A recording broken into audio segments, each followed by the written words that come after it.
Mister perfect மென் wellness. திருமணம் ஆகக்கூடிய அனைத்து ஆண்களின் இல்லற பிரச்சனைக்கும் ஒரே தீர்வு. வயதான பலகினம், சுகர் பலகினம், இனி கவலை வேண்டாம். உலகில் முதல் முறையாக 26க்கும் மேற்பட்ட மூலிகை பொருட்கள் மிக நேர்த்தியாக பயன்படுத்தி ஹலாலான முறையில் தயாரிக்கப்பட்ட இயற்கை வயாகரா. 1,00,000க்கும் மேற்பட்ட திருப்திகரமான வாடிக்கையாளர்கள், 1000க்கும் மேற்பட்டோருக்கு குழந்தை பாக்கியமும் கிடைத்துள்ளது. நமது தமிழ்நாட்டில் துவங்கிய நிறுவனம் இன்று உலகம் முழுக்க பயணிக்கிறது. மேலும் விவரங்களுக்கு கீழுள்ள எண்ணை அணுகுங்கள். ஜனநாயகன் தடையில் திருப்பம். அப்படி என்ன திருப்பம் அப்படின்னு பார்த்தோம்னா, இங்க குரல் கொடுக்கப்பட வேண்டியது ஜனநாயகனுக்கு இல்ல, பராசக்திக்கு. ஏன்னா இந்த தமிழ்நாட்டுடைய ஒட்டுமொத்த வரலாறு, தமிழ்நாட்டுடைய உரிமை சார்ந்த விஷயங்கள் பத்தி ஒரு படத்துல ஒரு காட்சி வைக்கும் போது இங்க சென்சார் அதுக்கான ஒட்டுமொத்த அங்கீகாரத்தையுமே ரத்து செய்யறாங்க அப்படின்னும் போது, இங்க குரல் கொடுக்கப்பட வேண்டியது ஜனநாயகனுக்கு இல்ல, ஜனநாயக உரிமைக்கு குரல் கொடுக்க வேண்டியது ரொம்ப முக்கியம். ஆனா என்னதான் நடந்தாலும் சரி, தளபதி பனையூரை விட்டு வெளில வர மாட்டாரு.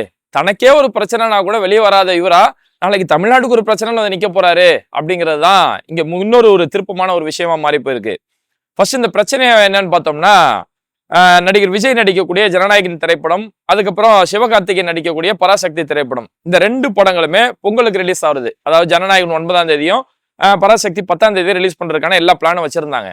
இதெல்லாம் பண்ணிட்டு இருக்கக்கூடிய இந்த நேரத்துல சென்சார் போர்டுக்கு இந்த படத்தை அனுப்பக்கூடிய நேரத்துல ஜனநாயகன் படத்துக்கு சென்சார் தர மாட்டாங்க. ஆக்சுவலா முதல்ல சென்சார் தரேன்னு சொல்லியிருந்தாங்க. இது எப்போனா, ஆரம்பத்துல இந்த படம் சென்சாருக்கு அனுப்புனது டிசம்பர் 18ஆம் தேதி சென்சாருக்கு அனுப்பியிருக்கிறாங்க. அப்போ ஒரு சில காட்சிகள் இந்த காட்சியை நீங்க இப்படி மாத்தி வைக்கணும், இந்த காட்சி இப்படி மாத்திரணும் அப்படின்னு சொல்லி சில மாற்றங்களை சென்சார் போர்டு பரிந்துரை செஞ்சிருக்கிறாங்க. இதை நீங்க பண்ணிட்டீங்கன்னா படத்துக்கு யூஏ சர்டிபிகேட் நாங்க கொடுத்துடுறோம். யூஏ அப்படிங்கிறது 16 வயசுக்கு மேல இருக்கக்கூடிய எல்லாருமே இந்த படத்தை பார்க்கலாம் அப்படிங்கிற சொல்லிய யூஏ சர்டிபிகேட் நாங்க கொடுக்குறோம் அப்படின்ட்டாங்க. டிசம்பர் 24ஆம் தேதி திரும்பவும் அவங்க என்னென்ன மாற்றங்கள்லாம் சொன்னாங்களோ எல்லா மாற்றத்தையும் சரி செஞ்சு டிசம்பர் 24 கொடுத்துறாங்க. ஏன்னா தளபதியை விஜயை பொறுத்த வரைக்கும் திமுகவுடைய விஷயத்துலதான் சட்டப்படி ஒரு கட்டுப்பாடு போடுறாங்க. எப்பா நீ ஒரு பொதுக்கூட்டம் போடுறப்பா, இங்க மக்கள் பாதுகாப்புக்கு இதெல்லாம் செய்யணும், இந்த இடத்துல பாதுகாப்பு விஷயங்கள் இதெல்லாம் செய்யணும் அப்படின்னா, இந்த மாதிரி திமுக அரசு சார்பில் ஏதாவது பாதுகாப்பு விஷயம் சொன்னா அதெல்லாம் கேட்க முடியாது, நீ எங்களை ஒடுக்க போகிறியா ஏய் திமுக அப்படின்னு சொல்லி பேசுவாரு. ஆனா மலேசியால போய் ப்ரோக்ராம் நடத்தும் போது மலேசியா கவர்மெண்ட் அரசியலே பேசக்கூடாது அந்த இடத்துல அப்படின்னா, ஐயா சரிங்க நாங்க அரசியல் பேச மாட்டோம்யா. பாண்டிச்சேரிக்கு போவாரு, ஒரு கிரவுண்டுக்குள்ளதான் இருக்கணும், தமிழ்நாட்டை சேர்ந்த ஒருத்தம் கூட இங்க வரக்கூடாது. உங்க கட்சி பேர் தமிழக வெற்றி கழகம் இருக்கலாம், ஆனா தமிழ்நாட்டை சேர்ந்தவன் ஒருத்தவங்க கூட இதுல வரக்கூடாது அப்படின்னா, ஐயா சரிங்கய்யா நீங்க சொன்னா சரிங்கய்யா, நான் மறுத்தையா பேச போறேன் அப்படின்னு சொல்லி இப்படி எல்லா இடங்களையும் ஒத்துக்கிட்டு போற மாதிரி இந்த படத்துலயுமே இந்த காட்சிகள்லாம் மாத்தணும் அப்படின்னு ஒண்ணு. சரி ஓகே நாங்க அந்த காட்சிகள்லாம் மாத்திடுறோம் அப்படின்னு சொல்லி எல்லாமே மாற்றிட்டு டிசம்பர் 24க்கு திரும்பவும் கொடுக்குறாங்க. சென்சார் போர்டுக்கு திரும்ப அனுப்பி வைக்கிறாங்க. ஆனா சென்சார் போர்டு தரப்புல எந்த ஒரு பதிலுமே வரல. இவங்க ஆல்ரெடி படம் ஜனவரி 9 படம் ரிலீஸ்னு சொல்லி ஆல்ரெடி இவங்க அனௌன்ஸ் பண்ணிட்டதால இன்னும் சென்சார் போர்டுல அனுமதி கிடைக்க மாட்டேங்குது. அனுமதி கிடைக்க மாட்டேங்குது சொல்லி பாக்குறதுல 10 நாளை கடந்து போயிருச்சு. ஆனா எந்த ஒரு அனுமதியும் வரல, அவங்க சைட்ல இருந்து எந்த ஒரு பதிலும் வரல. அதுக்கப்புறமா இந்த விஷயத்தை நீதிமன்றத்தோட பார்வை கொண்டு போறாங்க. நாங்க எல்லா கரெக்ஷனும் செஞ்சு அவங்க சொன்ன சட்டத்திட்டங்களை எல்லாம் ஃபாலோ பண்ணாலும் எங்களுக்கு சென்சாரோடைய அந்த அனுமதி கிடைக்க மாட்டேங்குது அப்படின்னு நீதிபதி பிடி ஆஷா அவங்க என்ன செஞ்சாங்க, இந்த வழக்கு எல்லாத்தையும் பார்த்துட்டு நீங்க எல்லாமே சரி செய்தது பிறகு, நீங்க சொன்ன நிபந்தனைகள் எல்லாம் அவங்க சரி செஞ்ச பிறகும் இந்த படத்தை நீங்க இன்னமும் நீங்க அனுமதி கொடுக்காம இருக்கிறது, இந்த படத்தை உங்களுடைய ரிவைசிங் கமிட்டி, அதாவது ஒரு படம் இங்க இருக்கக்கூடிய சென்சார் போர்டு உறுப்பினர்கள் பார்த்து அதுல ஏதாவது ஆட்சேபனை இருந்துச்சு அப்படின்னா அதை டெல்லிக்கு அனுப்புவாங்க, ரிவைசிங் கமிட்டிக்கு அனுப்புவாங்க. அந்த ரிவைசிங் கமிட்டிக்கு அனுப்புறது அப்படிங்கிறது இது ஒரு சட்டவிரோதம் இல்லையா? நீங்க தான் சொன்னீங்க இந்த சீன்லாம் அப்ஜெக்ஷன் சொன்னீங்க, அதை அவங்க சரியா பண்ணிட்டாங்க, இதுக்கப்புறம் நீங்க மேலிடத்துக்கு அனுப்ப வேண்டியதுக்கான காரணம் என்ன அப்படின்னு சொல்லிட்டு இதை நீங்க உடனடியா இந்த படத்துக்கு சென்சார் அனுமதி கொடுத்தாகணும் அப்படின்னு சொல்லி நீதிபதி பிடி ஆஷா இது சம்பந்தமான உத்தரவு கொடுத்திருந்தாங்க. உடனடியா சென்சார் போர்டு என்ன பண்ணிட்டாங்க, இந்த வழக்கை மேல்முறையீடு செய்யறதுக்கு போயிட்டாங்க. இந்த ஒரு நீதிபதி கொண்ட உத்தரவு இருக்கு இல்லையா, இந்த தீர்ப்புக்கு இந்த உத்தரவுக்கு எதிராக நாங்க மேல்முறையீடு செய்யறோம் அப்படின்னு சொல்லிட்டு இந்த விஷயத்த மேல்முறையீடுக்கு கொண்டு போறாங்க. அப்ப மேல்முறையீடு போகும்போது சொலிசிட்டர் ஜெனரல் சென்சார் போர்டோட தரப்புல சென்சார் போர்டு தலைமையக தரப்புல இருந்து இது சம்பந்தமான ஆஜராகி இந்த மாதிரி சில சட்ட விதிகள்லாம் இருக்கு, எங்களுக்குன்னு சொல்லி சட்ட விதிகள்லாம் இருக்கு, அதெல்லாம் ஃபாலோ பண்ணாதான் நாங்க நாங்க தர முடியும். ஒரு நீதிமன்றம் நீங்க சென்சார் ஏன் தரல அப்படின்னு நீங்க கேட்கலாமே தவிர நீங்க சென்சார் கொடுத்தே ஆகணும் அப்படின்னு சொல்லி எங்களை நிர்பந்திக்க கூடாது அப்படின்னு சொல்லி, அது இல்லாம எங்களுடைய தரப்பு வாதங்களை நிரூபிக்கிறதுக்கு எங்களுக்கு தேவையான போக்கஸ் அங்க கொடுக்கப்படல அப்படி சொல்லி பல காரணங்கள் சொன்னாங்க. இப்போ நீதிமன்றத்துல அந்த இதுக்கு அடுத்த மேல்முறையீடு செய்யப்பட்ட அந்த நீதிமன்றத்துல இந்த வழக்கு ஜனவரி 21ஆம் தேதி ஒத்தி வைக்கப்படுகிறது அப்படின்னு சொல்லி கொடுத்துட்டாங்க. அந்த இதுக்கு முன்னாடி நீதிபதி அனுமதி கொடுத்தார் இல்லையா, அந்த சம்பந்தமான உத்தரவை ஜனவரி 21ஆம் தேதி ஒத்தி வைக்கப்படுகிறது. அப்போ ஜனநாயகன் திரைப்படம் அப்படிங்கிறது ஜனவரி 9 ரிலீஸ் ஆகல, பொங்கலுக்கு ரிலீஸ் ஆகல, ஜனவரி 21ஆம் தேதி தீர்ப்பு என்ன வருதோ அதை வச்சுதான் இது சம்பந்தமான காட்சிகள் வரும் அப்படின்னு சொல்லி சொல்றாங்க. சரி, படத்துல அப்படி ஆச்சரியக்குரிய காட்சி, சர்ச்சைக்குரிய காட்சி அப்படி என்னதான் இருக்கு அப்படின்னு பார்த்தோம்னா, ஒன்னும் பெருசால ஜனநாயகன்ல சொல்லப்படல. ஜனநாயகன்ல சொல்றது என்னன்னா, ராணுவம் சம்பந்தமான காட்சிகள் இருக்கு. பொதுவாகவே ஒரு ராணுவமோ ஒரு புலனாய்வு அமைப்புகள் சார்ந்த ஒரு காட்சி வைக்கிறாங்க அப்படின்னா அந்த அமைப்பு கிட்ட ஒரு அனுமதி வாங்கணும். ஒரு உதாரணத்துக்கு ஒரு எண்ணெயை வர மாதிரி ஒரு காட்சி காட்டுறாங்கன்னா, எண்ணெயை அதிகாரிகள் வருமா அவருடைய வாகனத்துல எண்ணெய்ன்னு முத்திரை போட்டிருக்கும். அந்த முத்திரையை பயன்படுத்தி ஒரு கார் வருது அப்படிங்கும்போது அந்த அதிகாரிகள்கிட்ட நீங்க அனுமதி வாங்கணும். அப்படி முறைப்படி எந்த ஒரு அனுமதியுமே வாங்கப்படல, ராணுவம் சம்பந்தமான காட்சிகளுக்கு அப்படி முறைப்படி அனுமதி வாங்கப்படல அப்படின்னு சொல்லப்படுது. அதுக்கப்புறமா இந்த படத்துல வந்து பிளான் ஓஎம் அப்படின்னு சொல்லி பிரகாஷ்ராஜ் சொல்லக்கூடிய ஒரு வார்த்தை, பிளான் ஓஎம் பயன்படுத்தணும் அப்படின்னு சொல்லும்போது, அப்போ பிளான் ஓஎம் அப்படிங்கிறது ஒரு தீவிரவாதி சம்பந்தமா ஒரு வில்லன் சம்பந்தமான ஒரு பேர்ல பிளான் ஓஎம்னு வருது. ஓஎம் அப்படின்னா அது ஓம குறிக்குது, இந்துக்களுடைய ஓம் அப்படிங்கிற வார்த்தையை குறிக்குது. இதை மத உணர்வை புண்படுத்துது அப்படின்னு சொல்லி இது மாதிரியான காட்சிகளை வச்சு சென்சார் போர்டுல மொத்தம் 5 உறுப்பினர்கள், இந்த 5ல ஒருத்தர் அப்ஜெக்ஷன் சொன்னார் அப்படிங்கிறதுக்காக இது தணிக்கை வாரியத்தோட தலைவரோட பார்வைக்கு புகார் கொடுக்கப்பட்டு அதுதான் இவ்வளவு நீதிமன்றத்துக்கு பின்னாடி போய் இவ்வளவு பெரிய சர்ச்சைக்குரிய விஷயமா மாறி இருக்கு. அப்ப இங்க சர்ச்சை என்னன்னா, அந்த ராணுவம் சம்பந்தமான அனுமதி வாங்கப்படல, ஓஎம் பிளான் ஓஎம் அப்படிங்கிறது ஓம் அப்படிங்கிற வார்த்தைக்கு இதுவாயிருச்சு, மத உணர்வை புண்படுத்திருச்சு அப்படின்னு சொல்றாங்க. இல்ல கொஞ்சமாச்சும் அந்த சென்சார் போர்டுக்கு கொஞ்சமாச்சும் மனசாட்சி கிடையாது. பிளான் ஓஎம் அப்படின்னு சொல்லி ஒரு அவங்களுக்குள்ள ஒரு கோடு வேலை வைக்கிறாங்க. பிளான் ஓஎம் அப்படிங்கிறது இதே மத உணர்வை புண்படுத்திட்டு ஒரு படத்துக்கு அனுமதி தரமாட்டாங்களாம். ஆனா இங்க கேரளாஸ்வரின்னு ஒரு படம் எடுத்தான், அவ்வளவு வன்மம் கொண்ட காட்சிகள், அந்த படம் முழுக்கவே அவ்வளவு வன்மம் கொண்ட காட்சிகளை வச்சு இஸ்லாமியர்கள் வந்து கடுமையா மதமாற்றம் பண்ற மாதிரி, காலேஜ் படிக்கிற பொண்ணுங்களுக்கு ஜூஸ்ல மயக்க மாத்திரை கலந்து கொடுத்து அந்த பெண்களை இஸ்லாமிய ஆண்கள் வந்து இந்து பெண்களை இஸ்லாமிய ஆண்கள் கற்பழிக்கிற மாதிரி கற்பழிச்சு அவங்கள கர்ப்பமாக்கி அவங்கள வேற வழி இல்லாம இஸ்லாமிய அறிஞர்களுடைய பார்வையில திருமணம் செய்ய வச்சு, திருமணம் செய்யப்பட்ட இந்த பெண்கள் வெளிநாடுகளில் கொண்டு போய் இஸ்லாமிய தீவிரவாதிகளா போய் வித்துடுறாங்க, அடிமை சந்தைகளை விற்கப்படுறாங்க அப்படின்னு சொல்லி ஒரு மதத்துவ அவ்வளவு அநியாயமா அவ்வளவு கொச்சையா காட்ட முடியுமோ அவ்வளவு காட்டினா. இதுக்கு எந்த ஒரு ஆதாரமும் கடைசி வரைக்கும் காட்டல. அப்ப அவ்வளவு மோசமான காட்சிகள் வைக்கும் போது அதெல்லாம் அனுமதி கொடுத்துறாங்க. இதெல்லாம் மத உணர்வை புண்படுத்துற மாதிரி இல்லையா? அந்த படத்துல ஒரு காட்சி வரும், அந்த காலேஜ்ல 3 பொண்ணுங்க பேசும்போது 2 பொண்ணுங்க இந்து மதத்தை பத்தி பேசும், ஒரு பொண்ணு இஸ்லாமிய மதத்தை பத்தி பேசி, நீங்க வணங்குறதுலாம் உண்மையான கடவுள் இல்ல, இஸ்லாம் தான் உண்மையான கடவுள் அப்படின்னு சொல்லி இப்படி ஒரு நேரடியா ஒரு படத்துல மற்ற மதங்களை தாழ்த்தியும் ஒரு மதத்தை உயர்த்தி பிடிக்கிற மாதிரியும் அது வந்து ஒரு மதத்தை கேவலப்படுத்துறதுக்காக வன்மம் கொண்ட காட்சிகள் வைக்கப்படுது. ஒரு மதத்தை இழிவுபடுத்துற மாதிரி இந்த மதம் எல்லாம் மோசமானவனுங்க அப்படின்னு காட்டுறதுக்காக இப்படியாப்பட்ட ஒரு காட்சிகள் வைக்கப்படுது. ஆனா இந்த எல்லா காட்சி இருக்கக்கூடிய அந்த கேடுகட்ட படத்துக்கு முழு அனுமதி கொடுத்துருவாங்களாம். அது மத உணர்வை உங்களுக்கு புண்படுத்தலையா? ஆனா பிளான் ஓஎம் அப்படின்னு சொல்லி ஆங்கிலத்துல ஓஎம் சொல்ல, இப்போ ஓஜி சொல்லுவாங்க, ஒரிஜினலுக்கு ஓஜின்னு சொல்லுவாங்க. அந்த மாதிரி ஓஎம்னு சொன்ன ஒரு வார்த்தைக்காக மத உணர்வை புண்படுத்த அப்படின்னா அப்போ இந்த சென்சார் போர்டு இது பாஜகவுடைய அரசியலுக்காக பயன்படுத்தப்படுது அப்படிங்கிறத இது மூலமா நம்மளால புரிஞ்சுக்க முடியுது. அதனாலதான் தமிழ்நாடு முதலமைச்சர் மு க ஸ்டாலின் இந்த விஷயத்தை கடுமையா கண்டிச்சு இடி, என்ஐஏ, ஐடி, இது மாதிரியான சிபிஐ இது மாதிரியான நிறுவனங்கள் இவ்வளவு நாளா பாஜகவுடைய அரசியல் ஆயுதங்களா பயன்படுத்த மாதிரி இப்ப அதுல புதுசா ஒரு விஷயமா இன்னைக்கு இந்த சென்சார் போர்டும் இணைக்கப்பட்டிருக்குது.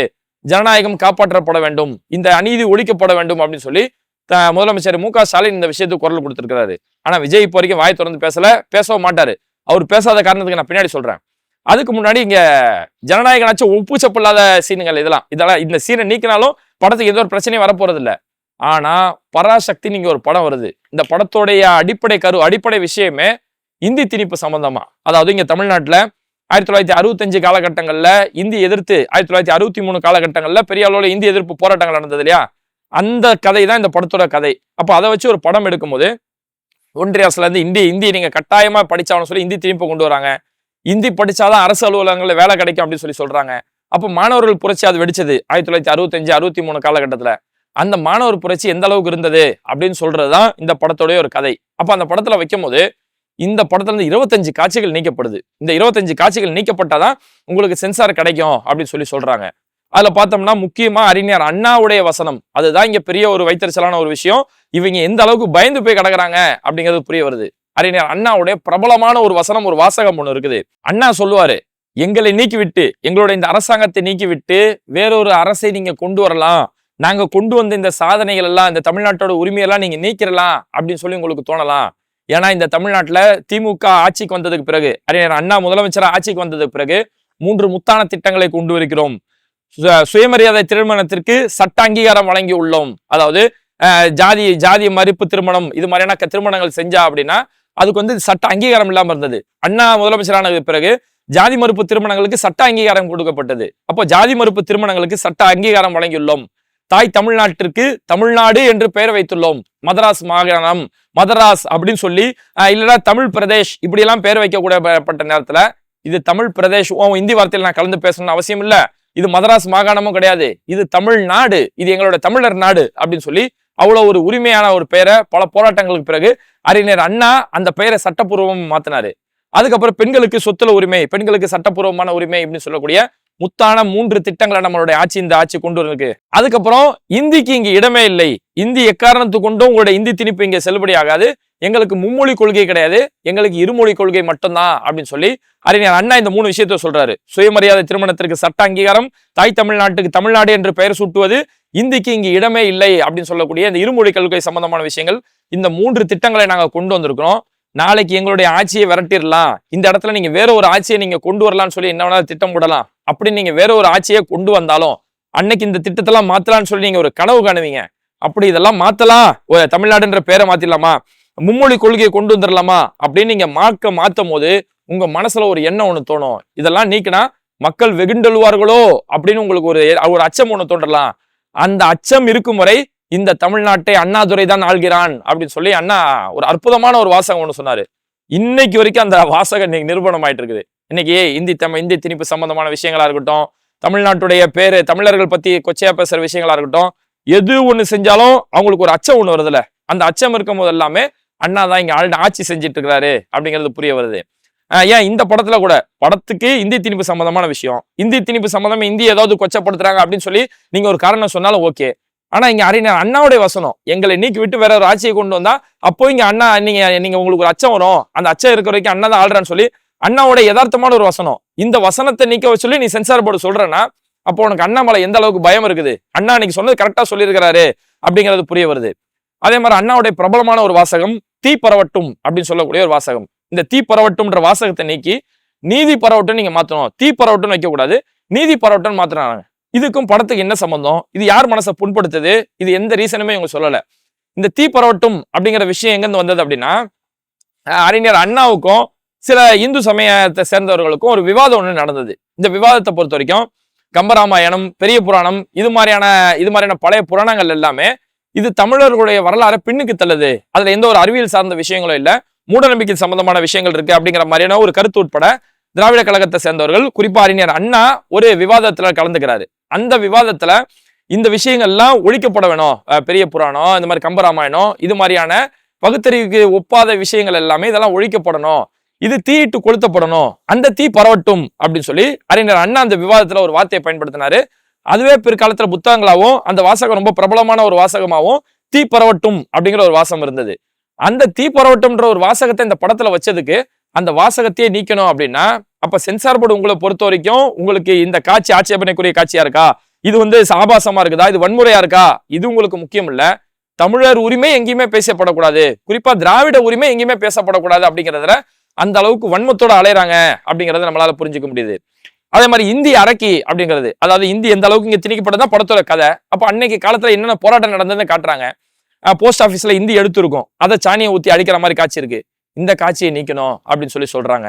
இந்தி கத்துக்கணும்னு சொல்லி ஏன் இப்படி டார்ச்சர் பண்றீங்க அப்படிங்கிற மாதிரி வாசம் வரும்போது இதை நீக்க சொல்றாங்க.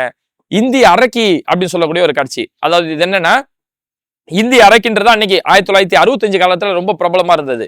இந்தி இப்படி திணிச்சாதான், இந்தி படிச்சாதான் எல்லாமே கிடைக்கும் அப்படின்னு சொல்லி ஒன்றிய அரசு அன்னைக்கு ஒரு சட்டம் கொண்டு வரும்போது அந்த இந்திக்கு எதிராக இங்க ஒரு போராட்டம் நடத்தப்படுது. குறிப்பா கோயம்புத்தூர் மாதிரியான பகுதிகளில் மாணவர் போராட்டம் நடக்குது. அன்னைக்கு மாணவர்கள் என்ன செஞ்சாங்கன்னா ஒரு உருவ பொம்மை எடுத்துட்டு வந்து அந்த உருவ பொம்மைக்கு இந்தி அரக்கி, இந்தி இப்படி தமிழ்நாட்டை வஞ்சிக்க பாக்குது, எல்லா உரிமைகளையும் வடநாட்டுக்கு கொடுத்துட்டு இந்த தமிழ்நாட்டை நீங்க நிர்கதியாக்குறீங்களே அப்படின்னு சொல்லி இந்தி அரக்கின்னு அந்த உருவத்துக்கு, அந்த உருவ பொம்மைக்கு ஒரு பெயரை கொடுத்துட்டு அந்த உருவ பொம்மை தீ வச்சு கொளுத்துறாங்க. இந்த காட்சி, அந்த இந்தி அரக்கி இருக்குல்ல அந்த வாசகத்தை நீக்கு அப்படிங்கிறாங்க. ஏப்பா அவங்க என்ன கற்பனையாக கொண்டு வந்தாங்க, அவங்க கொண்டு வந்தது அன்னைக்கு 1965 என்ன நடந்ததுன்றதான் படத்தோட கதை. அப்ப அங்க என்ன இருந்தா அதை தான் காட்ட முடியும். இல்ல நீ இந்தி அரக்கின்ற காட்சியை நான் நீக்கி ஆகணும் அப்படின்னு சொல்லி அப்ப என்னன்னா இந்தி எந்த மாதிரி எல்லாம் இங்க திணிக்கப்பட்டது, இப்படி திணிக்கப்பட்டு எத்தனையோ மொழிகள் இங்க அழிக்கப்பட்டிருக்கு. ஆனா இந்த தமிழ்நாடு அதுக்கு எதிராக போராட்டம் செஞ்சு தன்னோட மொழியை இங்க காப்பாத்திருக்கல. இந்த காட்சியை நீ வெளிப்படுத்தக்கூடாது, இந்த உண்மை மறைக்கடிக்கப்படணும். ஆனா வட மாநிலங்கள்ல பொய்யான காட்சிகளை வச்சாலும் அதுக்கு நாங்க அனுமதி கொடுத்துருவோம். ஆனா உண்மை காட்சியை நீ காட்டினாலும் உனக்கு அனுமதி கொடுக்கப்படாது அப்படிங்கறதுதான் இங்க சென்சார் போர்டோட முக்கியமான விஷயம். அப்ப அன்னைக்கு தேதிக்கு இந்தி திணிப்புக்கு எதிராக பல பேர் தீட்டு இந்த மாதிரி உருவ பொம்மை எரிக்கிறது, சிலர் தீட்டே கொளுத்திக்கிட்டாங்க. இந்த தீ சம்பந்தமான காட்சி வரும்போது 50% பிளர் பண்ணிடணும் அப்படின்னு சொல்லக்கூடிய கட்டுப்பாடுகள் விதிக்கிறாங்க. என்னென்ன கட்டுப்பாடுகள்? அப்புறம் யூபிஎஸ்சி எக்ஸாம்ல வந்து இந்தி சம்பந்தமான அடக்குமுறைகள், ரயில்வே எக்ஸாம் சம்பந்தமான விஷயங்கள்ல அந்த இன்டர்வியூல இந்தி தெரிஞ்சிருக்கணும் அப்படின்னு சொல்லக்கூடிய விஷயங்கள்லாம் அன்னைக்கு காலத்துல நடந்த ஒண்ணு. ஆனா அந்த காட்சியை வைக்கும் போதும் இந்த காட்சியெல்லாம் புனைவுன்னு நீங்க கீழே போடணும். இப்ப ஸ்மோக்கிங் சீன் வரும்போது புகைப்பிடித்தல் உடல் நலத்திற்கு கேடானது எப்படி போடுறோமோ, இந்த அன்னைக்கு யூபிஎஸ்சி எக்ஸாமோட விஷயத்துல, ரயில்வே எக்ஸாமோட விஷயத்துல இந்தி கட்டாயம் தெரிஞ்சிருக்கணும்னு சொல்லி ஒரு அடக்குமுறை வந்தது இல்லையா? அந்த காட்சியை நீ காட்டினாலும் இது புனையப்பட்ட காட்சி, இது ஒரு பொய்யான காட்சி நீ காட்டணும்னு சொல்லி இந்த அளவுக்கு அழுத்தம் கொடுக்கப்பட்டு ஜனநாயக உரிமையை ஒட்டுமொத்தமா நசுக்கப்படக்கூடிய வேலையை தான் இன்னைக்கு சென்சார் போர்டு செஞ்சிருக்கிறாங்க. அதனால இங்க குரல் கொடுக்கப்பட வேண்டியது ஒப்புக்கு சப்பா காரணமா இருக்கக்கூடிய ஜனநாயகனுக்கு இல்ல, எல்லா தமிழ்நாட்டுடைய உரிமை பறிக்கக்கூடிய விஷயங்கள் நடந்திருக்கக்கூடிய பராசக்தியோட விஷயத்துக்கு தான் நியாயமா குரல் கொடுத்துருக்கணும். சரி, ஓகே. இறுதியா ஜனநாயகருடைய நாயகனுக்கு வருவோம், நடிகர் விஜய்க்கே வருவோமே. இவ்வளவு பெரிய பிரச்சனை நடக்குது, ஏதாவது வாயை திறந்து பேசுறியா? தமிழ்நாடு முதலமைச்சர் குரல் கொடுக்குறாரு, நீ ஜனநாயகன் விஜய் எனக்கு எதிராக நீ அரசியல் செஞ்சாலும் உன் படத்தை ஒரு காரணம் சொல்றாங்களே ஓஎம் அப்படிங்கறத, அது ஓம் இந்து மதத்தை குறிக்குன்னு சொல்லி இதுலயே ஒரு மத அரசியல் செய்யறாங்களே, இது ஒரு மோசமான ஒரு ஜனநாயக அத்துமீறல். பராசக்தி படத்துல ஒரு மாநிலத்தோட உரிமையை பேசும்போது அந்த காட்சிகளை ரத்து செய்யறாங்களே, இதெல்லாம் வந்து ஜனநாயக அராஜக, ஜனநாயகத்தை ஒடுக்கக்கூடிய காரியங்கள் நடக்குதுன்னு சொல்லி ஒரு முதலமைச்சர் குரல் கொடுத்து அந்த விஷயத்திலையும் இடி இது மாதிரியான சிபிஐ, சென்சார் போர்டு இதெல்லாம் பாஜகவுடைய அரசியல் ஆயுதமா பயன்படுத்தப்படுது, ஒன்றிய பாஜகவின் அரசியல் ஆயுதமாக பயன்படுத்தப்படுகிறது அப்படின்னு சொல்லி இவ்வளவு ஓபன் ஸ்டேட்மெண்ட் கொடுத்து குரல் கொடுக்குறாரு. ஆனா இந்த விஷயத்துல பாதிக்கப்பட்டிருக்கக்கூடிய நடிகர் விஜய் வாயே திறந்து பேசல. அப்ப இந்த இடத்துல விஜய் வந்து 2 விஷயங்கள் விஜய் மேல ஒரு சந்தேகம் மிக ஆழமான, மிக அழுத்தமாவே உருவாகுது. என்னன்னா விஜய் வந்து இவ்வளவு அப்போ திமுக கட்டுப்பாடு, நியாயமான கட்டுப்பாடு இங்க போலீஸ் விதிக்கும் போது அப்போ சிஎம் சார் பழி வாங்குறீங்களா சார் அப்படின்றாரு. இங்க சென்சார் போர்டு உன் படத்துக்கு அநியாயமா தடை போடுது, சென்சார் போர்டு ஒன்றிய பாஜகவுடைய கண்ட்ரோல் இருக்குது. அப்ப இந்த இடத்துல பிஎம் சார் பழி வாங்குறீங்களா சார், நான் ஒண்ணு பனையூர்ல இருப்பேன், இல்லைனாலும் பனையூர்ல தான் பதுங்கி இருப்பேன் அப்படின்னு சொல்லி ஏதாவது ஒரு வீடியோ போட வேண்டியதுதானே. ஆனா இந்த நிமிஷம் வரைக்கும் அந்த கட்சியில இருக்கக்கூடிய ஆதவ் அர்ஜுனா, சிடிஆர் நிர்மல்குமார், புஷி ஆனந்த், வேற யாருமே இது வரைக்கும் பாஜக அப்படிங்கிற அந்த பெயரை கூட பயன்படுத்தல. எங்களுக்கு அநீதி இழைக்கப்படுது அப்படின்றாங்க. யாருப்பா அநீதி இழைக்கிறது? எங்களை வந்து ஜனநாயக அத்துமீறல் நடக்குகிறது. ஜனநாயக அத்துமீறல் செய்யறது யாரு? இந்த எந்த ஒரு விஷயமும் வாயை திறந்து இவங்க பேசவே மாட்டாங்க. இப்பேற்பட்ட பயந்தாங்கோலிகள், உன் படத்துக்கு ஒரு பிரச்சனை, சென்சார் போர்டுன்றது நீ நடிக்கக்கூடிய சினிமா துறைக்கு இருக்கக்கூடிய பிரச்சனை, உன்னுடைய சினிமா துறைக்கு இருக்கக்கூடிய பிரச்சனை, உன் படத்துக்கு இருக்கக்கூடிய பிரச்சனையை கூட நீ போராடி அதோட நியாயத்தை வாங்க மாட்ட. நீ எல்லாம் நாளைக்கு தமிழ்நாடுக்கு முதலமைச்சர் ஆகி தமிழ்நாடுக்கு ஒரு பிரச்சனை வரும்போது நீ நியாயத்தை கேட்டு வாங்க போறியா அப்படிங்கறதான் இங்க விஜயை நோக்கி எழக்கூடிய மிக முக்கியமான கேள்வி. ஏன்னா நடிகர் விஜய் தலையில ஒரு தொப்பியை போட்டுக்கிட்டு இஃப்தார் நிகழ்ச்சியில கலந்துப்பாரு. ஆனா இங்க இஸ்லாமியர்கள் நாளுக்கு நாள் தாக்கப்படும் போது, புல்டோசர் வச்சு இஸ்லாமியரோட வீடுகள் இடிக்கப்படும் போது விஜய் வாய் திறந்து பேச மாட்டாரு. கிறிஸ்தவர்களுக்கு கிறிஸ்துமஸ் விழா நடத்துவாரு, ஆனா கிறிஸ்தவர்கள் கிறிஸ்துமஸ் பண்டிகையை கொண்டாட முடியாத அளவுக்கு அவ்வளவு பெரிய தாக்குதல் நடத்தப்படும், விஜய் வாய் திறந்து பேச மாட்டாரு. 100 நாள் வேலை திட்டத்தோட விஷயத்துல அந்த திட்டத்துல இருக்கக்கூடிய மகாத்மா காந்தி அப்படிங்கிற மகாத்மா காந்தியோட பெயர் நீக்கப்படும். இவருடைய கொள்கை தலைவரா காமராஜர் வச்சிருக்காரு, காமராஜரோட வழிகாட்டியா அண்ணல் காந்தி இருந்தாரு, அந்த காந்தியோட பெயர் நீக்கப்படுது, அப்பவும் வாய் திறந்து பேச மாட்டாரு. இன்னைக்கு இவரு படத்துக்கு ஒரு பிரச்சனைனாலும் வாய் திறந்து பேச மாட்டாரு, பனையூர்ல தான் இருப்பாருன்னா உன் அரசியல்லாம் யாருக்கு பிரயோஜனம்? உனக்காச்சும் அந்த அரசியல் பிரயோஜனப்படுதா அப்படிங்கிறது தான் விஜயோட அரசியல இந்த இடத்துல நம்மளால ஆழமா புரிஞ்சுக்க முடியுது. இதுல இன்னொரு விஷயம், ஏன் விஜய் வாய் திறந்து பேச மாட்டாரு? இப்ப இதுக்கு முன்னாடி அவரோட தலைவா படத்துக்கு பிரச்சனை வந்தது, ஜெயலலிதா அந்த படத்துக்கு அனுமதி தரலன்னும் போது உடனடியா கொடநாட்டுல போய் ஜெயலலிதா போயிட்டு அம்மா அம்மா அவர்கள் அப்படின்னு சொல்லி இவ்வளவு பம்மிக்கிட்டு போய் நின்றீங்களே, அன்னைக்கெல்லாம் போய் இந்த படத்துக்கு அனுமதி கேட்க தெரிஞ்சு இந்த இடத்துல ஏன் விஜய் அனுமதி வாங்க தெரியல அப்படின்னா, இந்த இடத்துல பராசக்திக்கு பெரிய அளவுல ஒரு வரவேற்பு இருக்கு. ஏன்னா நடிகர் விஜய் நடிக்கக்கூடிய ஜனநாயகன் அப்படிங்கிறது இது தெலுங்குல வெளியான பகவந்த் கேசரி படத்தோட ரீமேக் தான் அது. அப்ப பகவந்த் கேசரின்றது ஒரு கிரிஞ்சி படம், அது ஒரு மொக்க படம். அது அந்த படத்தையா விஜய் கடைசி படமா நடிச்சிருக்காரு சொல்லி இன்னைக்கு பெரிய அளவுல ட்ரால் உருவாயிருக்கு. அப்ப ஜனநாயகன் பராசக்தி ஒரே நாள்ல ரிலீஸ் ஆச்சு அப்படின்னா, ஆல்ரெடி இந்த படத்தோட 2 படத்தோட ட்ரெய்லர் மட்டுமே ஒரே நாள்ல ஜனநாயகன் வியூ போனதை விட பராசக்தி அதிக அளவுல வியூ போயிருக்கு. அப்போ ஒரு சின்ன பையன் கிட்ட நம்ம எங்க இருந்து தோத்துற போறோம்? ட்ரெய்லர்ல தோத்துட்டோம், படம் ஆல்ரெடி இது குப்பை படம், இந்த பகவந்த் கேசரி அந்த படத்தை நடிச்சு வச்சிருக்கோம். பராசக்தி தமிழர் உரிமை பேசக்கூடிய ஒரு படமா வந்திருக்கு.